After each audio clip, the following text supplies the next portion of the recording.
काही ठिकाणी काही लोकांनी तक्रारी केल्या, काही ठिकाणी सांगण्यात आलं की इथं बनावट आधार कार्ड हे मिळतात.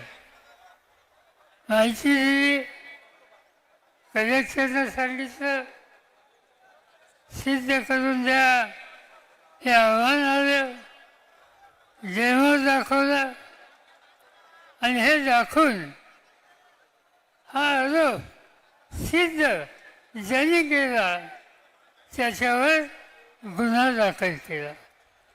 खोटा जे आहे ते सांगण्याचा, सिद्ध करण्याचा प्रयत्न कोणी केला तर त्याच्यावर गुन्हे दाखल होतात. याचा अर्थ हे शासन या सगळ्याला संरक्षण देतं, पाठपुरावा करतं आणि त्यामुळं तुमची माझी ही जबाबदारी आहे.